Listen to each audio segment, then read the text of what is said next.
Continuando o nosso curso sobre direitos fundamentais, a partir de agora, a gente vai falar sobre direitos fundamentais e suas restrições. A gente fala muito sobre a característica da relatividade dos direitos fundamentais, mas o que significa exatamente o direito fundamental ser relativo, né? Se você pegar pelo contrário senso, uma coisa que é relativa é o contrário de algo que não é absoluto. Então, os direitos fundamentais, eles não são absolutos. Só que aí tem um problema. Como que você vai fazer valer um direito se ele tem limitações, né? Senão tudo pode virar exceção.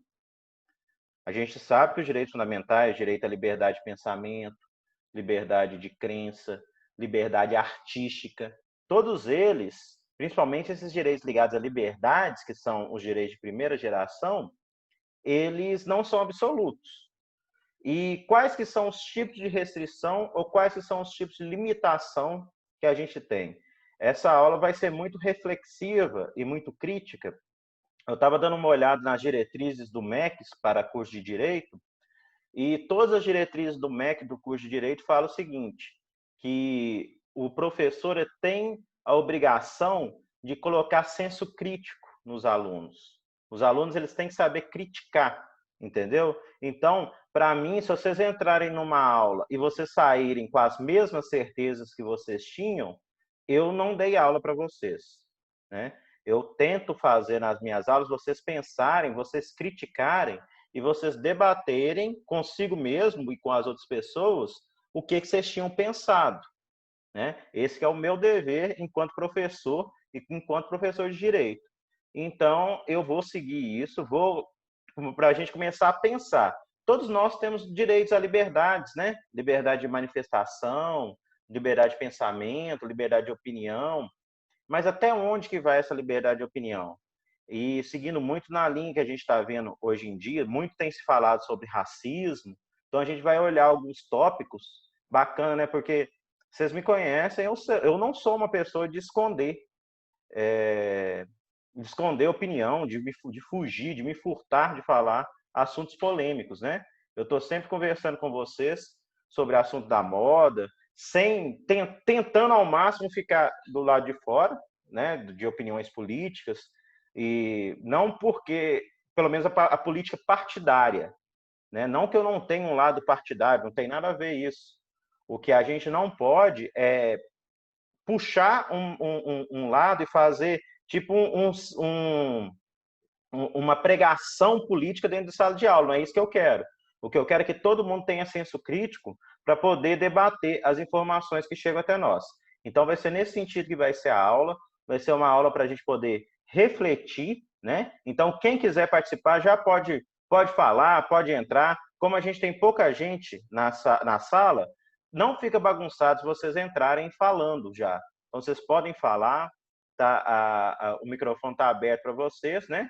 Então, hoje a aula vai ser, o tema a direitos fundamentais e suas restrições, ok? Eu peguei muito da aula do livro do Flávio Martins, que vocês já conhecem, né? E do livro que eu tenho, que nem sei se está aqui, está ali na frente, que é a Teoria dos Direitos Fundamentais, do Robert Alexy. Por quê? Porque o Pedro Lenz ele não fala sobre esse assunto, pelo menos não com o tipo de limitações, restrições. Então, está baseado praticamente no Flávio Martins. Se eu quiser, depois eu mando um PDF para vocês darem uma olhada. Mas aqui está bem resumido, tá bom? Nós vamos lendo cada um e vamos fazendo as anotações que eu acho importante. Dito isso, já vou começar com uma primeira pergunta. Aqui deveria ter um ponto de interrogação, né? E se os direitos fundamentais fossem absolutos, né? A gente fala que ele tem a característica da relatividade, é porque eles não são absolutos, eles são relativos. Mas você já pensou, se eles forem absolutos, o que aconteceria? Ia ter duas hipóteses principais. A gente ia ter dois problemas. Primeiro, sempre que houver um outro direito colidindo com esse direito tido como absoluto, será ele a prioristicamente descartado, desprezado, violado. O que é isso que eu estou falando, gente? Sempre que você pega um direito fundamental, por exemplo, a propriedade. A propriedade é um direito fundamental? Sim, o Estado ele não pode entrar, intervir na propriedade alheia. Só que se ele fosse um direito totalmente absoluto, você não pode entrar na propriedade de forma nenhuma? Pois é, mas imagine se você tem uma fazenda e aquela fazenda é o melhor lugar que o Estado tem para poder passar uma estrada dentro da sua fazenda. Não, princípio da propriedade, eu não quero vender, isso aqui é meu, acabou. O Estado não vai entrar. Só que a gente sabe que não é assim. A propriedade ela tem que servir à função social. O que é função social? Ela tem que ter uma função, né? Ela tem que estar desenvolvendo algo em prol da sociedade. Inclusive, num caso desse que eu falei, por exemplo, de você passar uma estrada dentro de uma fazenda, o poder público ele tem a opção, né, a discricionariedade de obrigar a pessoa a vender a parte lá da terra, né, por meio de licitação, por meio de contratos públicos, mas a pessoa é obrigada a vender a parte da terra, né? Ele expropria, né? Não é nem vender, a gente fala vender de uma forma bem entre aspas, né? Se o professor Rodrigo ouviu falar vender, vai ficar louco comigo, isso aí não é venda. Mas para vocês entenderem, né, nós que somos do direito público, a gente entendeu o que ele está falando, pode entender como se fosse vender o pedaço de terra. Mas, na verdade, ele está expropriando para a parte pública mexer, né? Olha só, quando ele expropria para a parte pública, ele está tomando a propriedade de outra pessoa. Então, o que acontece? O direito do interesse público, né, do interesse público se locomover, ele pode ser suprimido pelo direito da propriedade? Claro que não. Mesmo a propriedade sendo um direito fundamental. Outro direito que eles falam bastante, por exemplo, o direito à liberdade artística, né? Você tem direito a ter a consciência, tem direito a se expressar artisticamente? Claro, você tem. Beleza. Você pode pegar um saxofone e começar a tocar 2 horas da manhã? É lógico que não. Mas se o direito à liberdade artística fosse, de uma certa forma, absoluto, a pessoa fala, não, estou exercendo meu direito à liberdade artística, estou tocando agora porque eu gosto de tocar, né? A inspiração me vem de madrugada. E o direito das outras pessoas? Aqui o que está falando? O direito das outras pessoas. Vou só mutar todo mundo aqui, viu, gente? Só um minuto. Vou mutar a galera. Mute all. Mutei todo mundo. Desapropriação. Obrigado, viu, Fred Camilo? Pessoal do civil aí é forte. Que eu falei apropriação, né? É desapropriação, exato. Realmente, tem razão. Se você tivesse um direito absoluto, você nem analisaria o direito ao sono, o direito à tranquilidade da outra pessoa, né? Não, direito à liberdade a liberdade artística é absoluto. Olha só, o que é a prioristicamente? Antes de você pensar qualquer coisa, antes de você analisar para qualquer caso, vai ser descartado, desprezado, violado? Não pode, tá? Lembrem-se que quando a gente fala em direito, a gente está pensando numa lógica deôntica. O que é deôntica? No sentido de dever ser, de deontologia, né? Um sentido de dever ser. Se você fala o direito à liberdade artística é absoluto, ponto. Aí você pode sobrepor a qualquer outro direito, não tem como nada no mundo fático ele sobrepor esse direito. Isso por si só é algo ilógico, é algo irracional. Você ter direitos absolutos, eu acho que de um ponto de vista hermenêutico, o que é hermenêutica? A interpretação. De um ponto de vista hermenêutico, ele é por si só ilógico, absurdo, né? Então tem essa primeira consequência, né? Que se fosse absoluto, sempre que houvesse outro direito colidindo com esse tido como absoluto, ele seria a prioristicamente, sem você nem pensar, descartado, desprezado, violado, e não pode ser dessa forma. E qual que seria a outra consequência?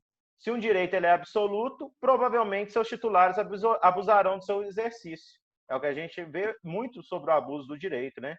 Por exemplo, considerada absoluta a presunção de inocência, permitir que o réu condenado fizesse dezenas de recursos com o único objetivo de procrastinar o trânsito em julgado da sentença penal condenatória.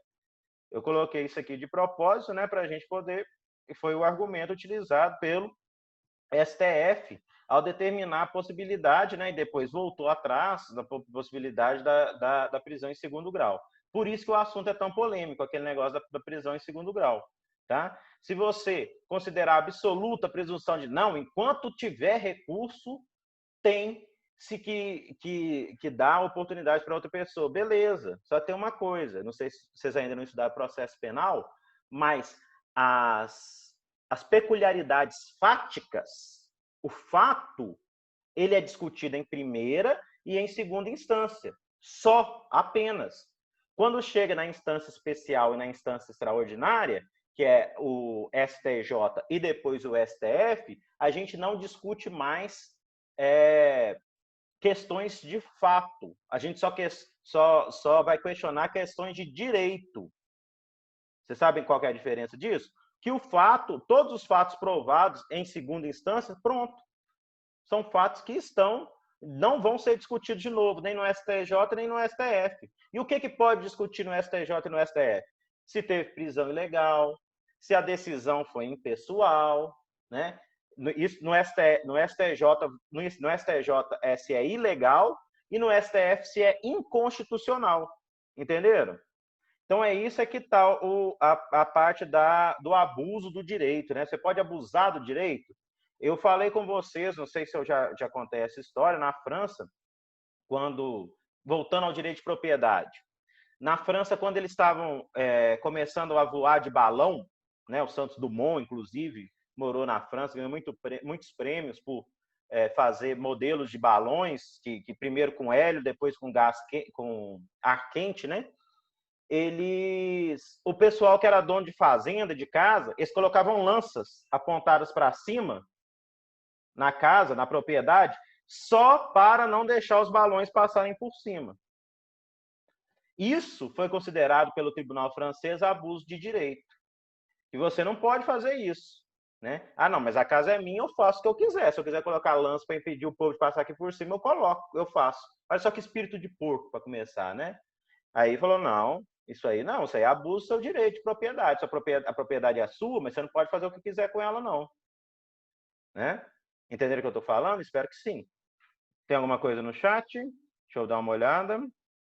Não, ninguém quer falar nada, não? Tá todo mundo entendendo, então, né? Qualquer coisa, coloque aqui no chat que, antes de passar o slide para frente, eu dou uma olhada aqui, vejo se vocês estão com alguma dúvida e explico melhor, tá bom? Seguindo na nossa explicação, então, vocês entenderam, né? Se os direitos fossem absolutos, haveriam duas consequências primárias. Primeiro, todo mundo ia abusar desse direito. Eu falo muito, a gente debateu da outra aula, se o direito a não ser torturado é um direito absoluto. Tá, o direito a não ser torturado é um direito absoluto, vamos colocar que fosse dessa forma. Todo preso que falou que é torturado, como que você ia fazer? Você ia ter que instaurar um inquérito para ver, mesmo se não tiver sinal nenhum, não tiver evidência nenhuma, não haveria, vocês não concordam comigo, haveria um abuso desse direito por parte da própria pessoa, né? Eu fui torturado, mas você não tem nenhum... Não, eu fui torturado psicologicamente, por isso que eu não tenho nenhuma lesão no corpo. Pelo amor de Deus, né? Vamos... Entendeu o que eu estou falando? Não pode ser tido como absoluto. Todo direito é relativo, todo direito depende de uma interpretação. No caso, a interpretação não pode se dar a prioristicamente. Entenda o que significa essa palavra. A prioristicamente é antes de você analisar o caso concreto, você já determinar que o direito é absoluto, pronto, acabou. Que ele não admite nenhuma outra intervenção. Estão entendendo? Vou passar para frente o slide, depois eu dou uma olhada para vocês, para ver se vocês estão entendendo. Tá falando. O direito à vida não é um direito absoluto, Arno?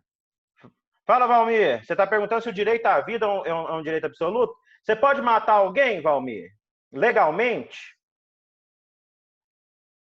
Tô te retornando. Você pode matar alguém legalmente? Se uma pessoa invadir sua casa com o intuito de te assaltar, de te roubar, você pode matar essa pessoa? Legalmente, sim ou não? Pode. Você pode matar essa pessoa, sim. Com certeza.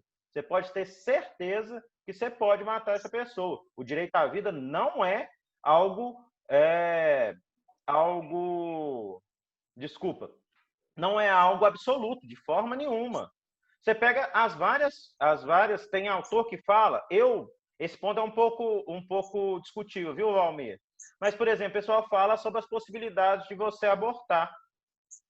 Você não, né? Das mulheres abortarem, né? Aqueles abortos que são consentidos, quando tem algum risco para gestante, ou quando foi de estupro, ou no De caso abuso. do feto, da interrupção da gravidez do feto anencefalo, tá? Tem gente que fala que isso daí é uma restrição, né? Uma limitação, uma relativização do direito à vida. Pode ser, entendeu? Se você concebe, se você tem a ideia de que a vida começa com a concepção, né? Desde lá de trás, você já tem essa relativização. Agora, um ponto melhor que tem é o seguinte: no Brasil, tem ou não tem pena de morte? Pode responder. Brasil Tem. O Brasil tem pena de morte, sim. E a pena de morte não é uma relativização do direito à vida? É ou não é? Sim.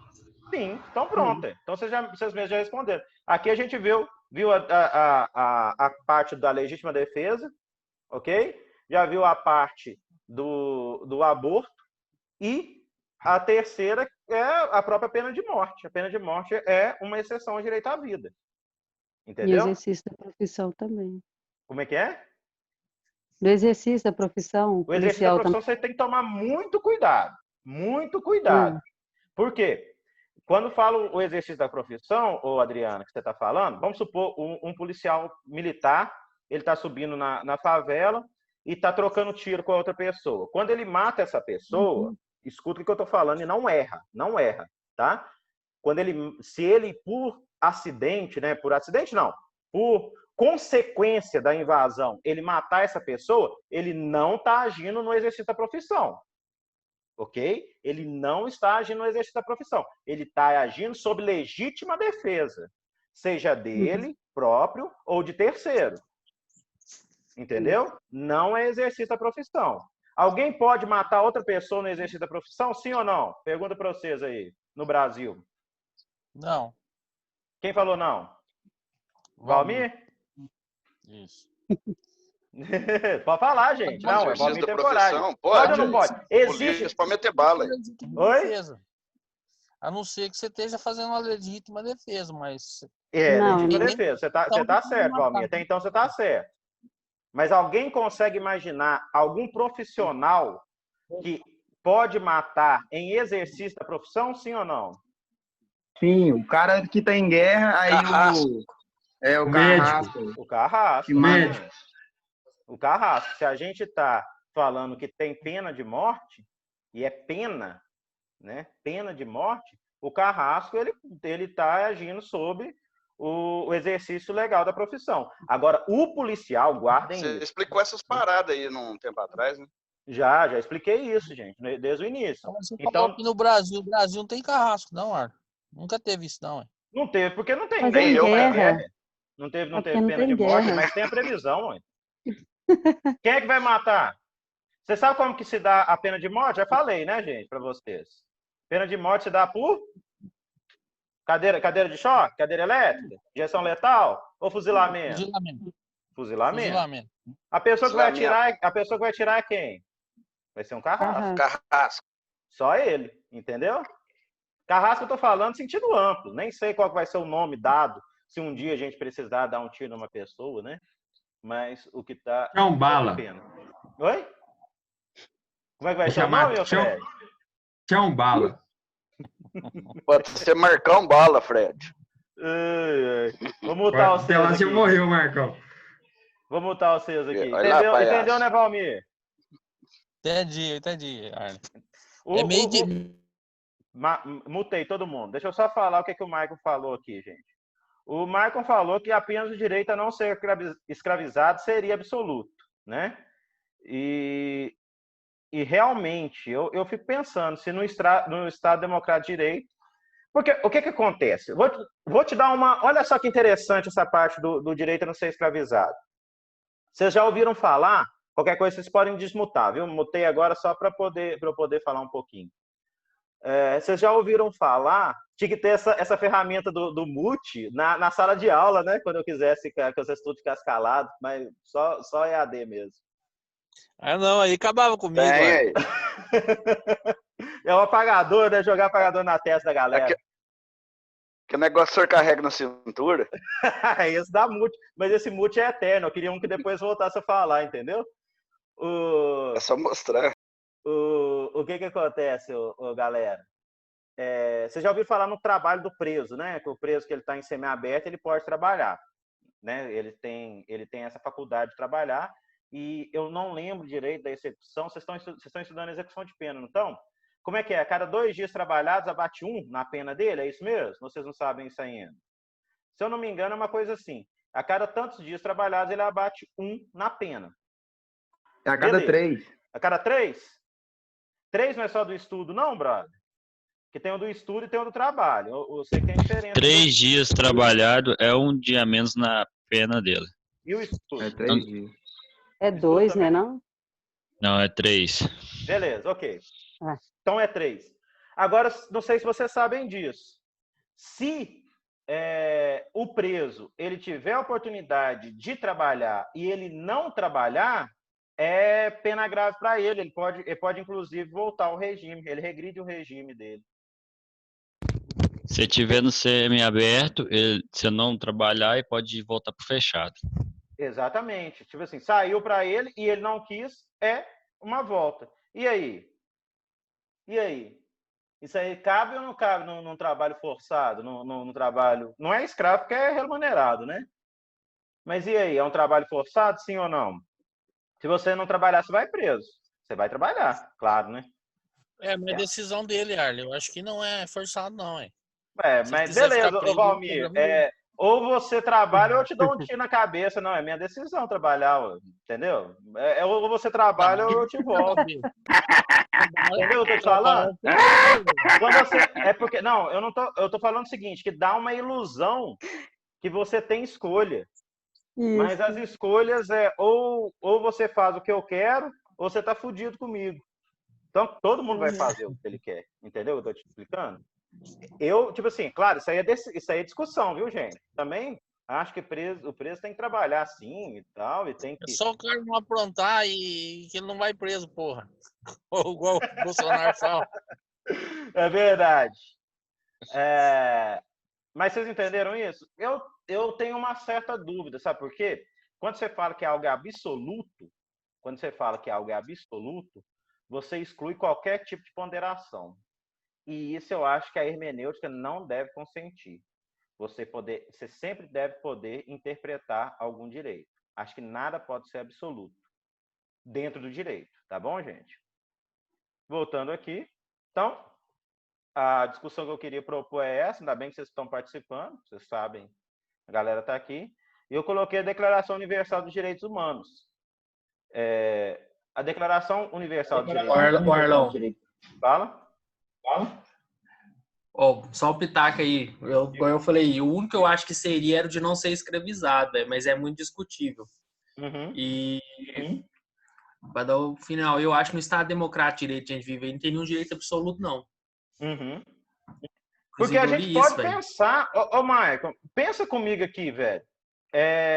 Sei lá, eu consigo imaginar uma situação até pós-apocalíptico, sei lá, que você pode meio que obrigar uma pessoa a trabalhar e eu pago ela depois, ou nunca mais vou pagá-la, né? Por exemplo, um médico, um cientista que precisa desenvolver alguma cura, um estudo, né? Para a gente poder acabar com essa pandemia, o cara não quer trabalhar, não quer, e não tem dinheiro para pagá-lo, né? Você não, sei lá, cara. Eu consigo imaginar uma possibilidade de um trabalho escravo a bem de toda a população, mano. Sei lá se isso não se tem como ser absoluto. Entendeu o que eu tô falando ou não? Você precisa de uma pessoa e é só essa pessoa que pode salvar a humanidade toda. Vamos colocar desse jeito, né? Ou então um grupo de pessoas, um grupo de pesquisadores, um grupo de médicos, né? E você não tem dinheiro para pagar essas pessoas. O Estado ele não poderia obrigar essas pessoas a trabalhar, mesmo sem remuneração, né? Eu fico pensando nisso, você entendeu? É claro que talvez aí geraria numa exceção, aí já não é Estado democrático de direito, mas eu realmente penso nisso. Eu acho que a gente não pode falar que é absoluto, porque sempre vai caber uma interpretação que a gente ainda não pensou. Entenderam o que eu estou falando? Sempre, porque a vida ela é muito maior que a nossa imaginação. Né? Você imagina uma coisa, acontece uma coisa bem maior, bem superior. Então, só porque você não consegue imaginar uma situação em qual o trabalho, o direito a não ser escravizado, ele pode ser relativizado, não significa que possa acontecer no futuro.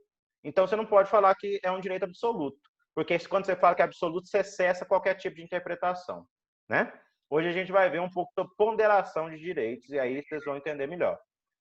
O único poder que eu tô vendo que tá tendo direito absoluto é o STF, que estão fazendo o que quer.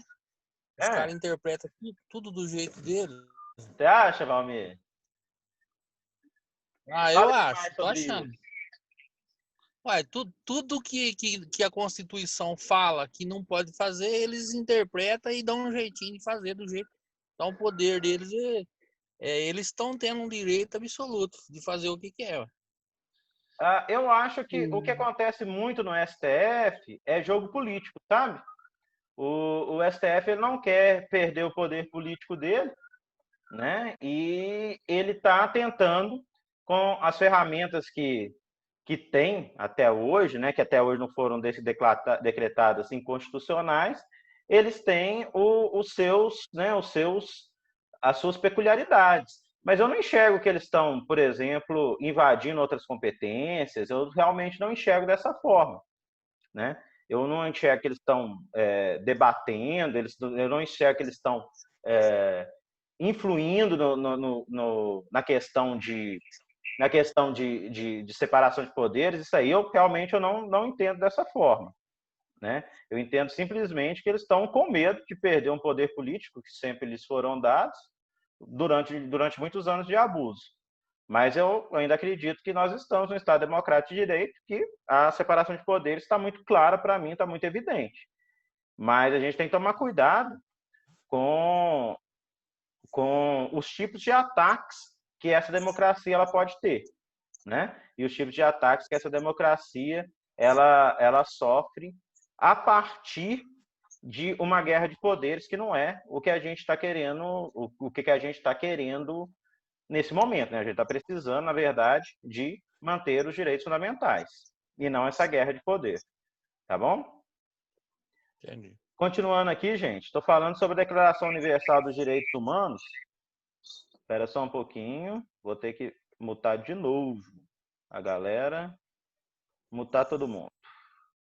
Esse botãozinho ele é ótimo. Galera, por que eu coloquei aqui Declaração Universal de Direitos Humanos da ONU? A gente não está falando de direitos fundamentais? Por que eu coloquei aqui direitos humanos? Porque direitos humanos e direitos fundamentais é praticamente a mesma coisa. O que muda? O que muda? Muda apenas a forma, o lugar, né, onde eles estão previstos. No caso aqui, como é uma Declaração Universal dos Direitos Humanos da ONU, né, de 1948, está falando sobre direito humano, porque é algo internacional, um tratado internacional. Quando está dentro da Constituição, a gente chama de direito fundamental. Mas as características é o mesmo. O que eu coloquei aqui? Ó? No exercício de seus direitos e liberdades, todo ser humano estará sujeito apenas às limitações determinadas pela lei. Ok? É o princípio da legalidade, né? Exclusivamente com o fim de assegurar o devido reconhecimento e respeito dos direitos e liberdades de outrem e de satisfazer as justas exigências da moral, da ordem pública e do bem-estar de uma sociedade democrática. Olha que interessante, gente. Então, prevê a limitação, existem limitações mas tem que ser com o fim de reconhecimento e respeito de direitos e liberdades de outrem e de satisfazer as justas exigências da moral, da ordem pública e do bem-estar de uma sociedade democrática, tá? Só pode ter limitação dessas formas, ok? Se for para satisfazer exigências da moral, ordem pública e bem-estar de uma sociedade democrática, e tem que estar previsto na lei, tem que estar positivado todo tipo de limitação a direitos fundamentais. Estão entendendo até agora? Espero que sim. A partir de agora, a gente vai entrar na divisão, né, nos tipos de limitações que a gente tem. Nós temos limitações internas ou limitações externas, tá bom? Vou parar agora, porque nosso vídeo está chegando no tempo limite, e vou abrir outra reunião para a gente discutir limitações internas e limitações externas dos direitos fundamentais, ok? Um abraço, galera. Até mais. Até daqui a pouco. End.